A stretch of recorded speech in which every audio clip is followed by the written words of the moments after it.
So you've been scouring through the classified ads, you finally found that perfect car. So when you go to inspect the car, what are the things that you should typically be looking out for? Well, in this video, I've just documented the main areas that you should check. It also helps if you can build up a picture for common faults and problems that that car has. So researching your car in the forums, doing online searches, and just finding what the common weak spots or problem areas are will go a long way to identifying those extra things that you should be looking out for.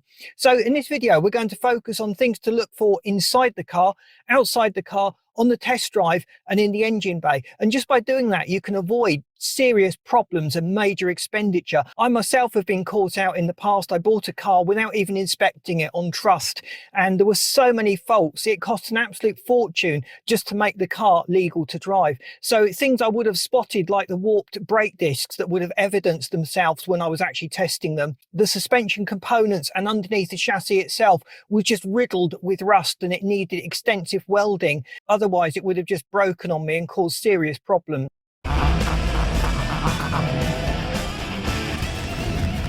Check the interior condition, just make sure it's been well looked after. If the gear stick and the steering wheel are overly shiny and the mileage is low, that could indicate maybe that that car has had a hard life and that mileage showing is not accurate. So then we come to the test drive of the car. So you really want to make sure that the car is cold when you first start it. It's been sitting there for at least 30 minutes or so, just to give you a feel for how the car responds when it's first turned on. So you just turn the engine on and let it tick over. So you're looking for any warning lights that come up on the dashboard, because these would indicate there is a potential problem there. If you've got a diagnostic scanner that you can just plug into the OBD2 port, it's a great idea to just read off any fault codes. So sometimes these errors don't show up on the dashboard of the car, but they will be logged in the ECU, and they come up when you go through the OBD2 port and you download them.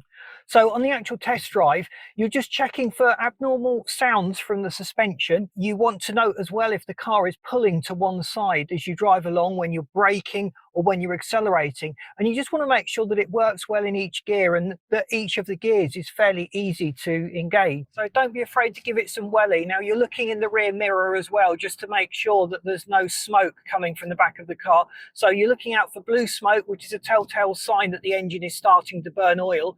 If you do some braking as well, and just make sure the car's not pulling to one side as you do that fairly heavy braking. Now check that all of the lights, the indicators and all the electronics in the car are actually working. Wind the windows up and down and just check that everything is working as it would, because all these things can add up to be quite an expensive repair bill after you've actually taken ownership of the car. And a lot of the things that you flag up during the first walk around and inspection are usually a means to negotiate a better price for the car. If you can drive over rough road surfaces, that'll give you an indicator as to how well the suspension is holding up. You're looking for unusual creaks, unusual noises or groans from the suspension system. And if you just look under the car, that will tell you a lot about the condition of the car itself. So you're checking the CV boots, the CV joints, the drive shaft, just to make sure there's no signs of leaks, no undue wear or rattles in there. And now we want to do a quick walk around of the car. So you want to check things like the gaps in the panels. So the gaps need to be fairly consistent all the way down. If the gap's closer here than it is at the top, that might indicate the front has had a bit of a smash. You're checking as well that the seams down the front of the car are fairly even all the way round. And you're looking for imperfections and ripples in the car bodywork. So if you can get the light on it, that's a great way of seeing if there's any little dents or chips that need to be paid attention to at some point in the future. You're also looking for areas of rust, any place where water would normally gather under the wheel arches, around badges, around light fittings. That's often a telltale sign that rust spots are starting to form. Check as well the condition of the wheels. If there's signs of damage to the alloy rims, that can be quite expensive to repair. So that's a good basis for negotiating down. And you just want to check that the brake discs don't have lips on them, on that outside edge, that the pads are in good condition. All of these things are potential bills that you're going to have to pay for when you take ownership of the car. You want to make sure as well that the tyres are in good condition.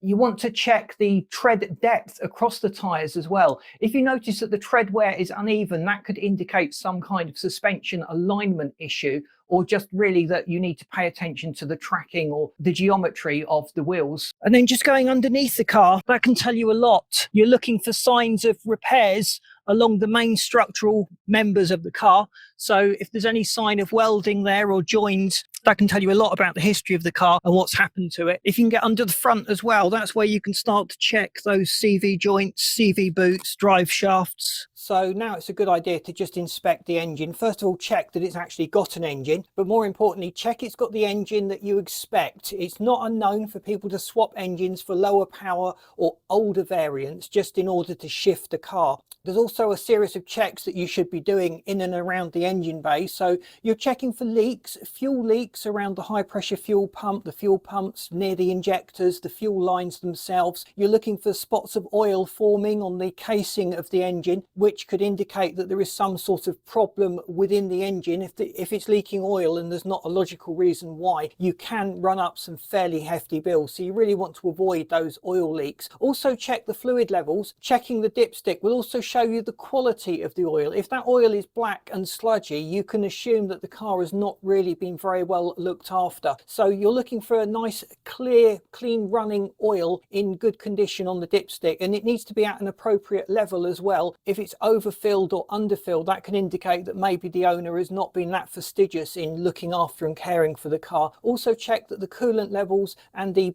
brake fluid levels are at the correct level as well. Again, there will be indicators of whether the car has actually been looked after. And if there are signs that the car has been neglected, walk away. Don't inherit someone else's problems and bills. I hope this has been an interesting video for you. It's at least flagged up the easy things that you should look out for, that little checklist that you should have whenever you go to inspect a car before you buy it. And hopefully you'll avoid a lot of the problems and pitfalls and you'll buy yourself a decent car. So please book the like button. I've lined this video up for you. And if you haven't subscribed to the channel, please do so, because we'd love you to stay tuned. Thanks for watching, and I'll see you in this next video.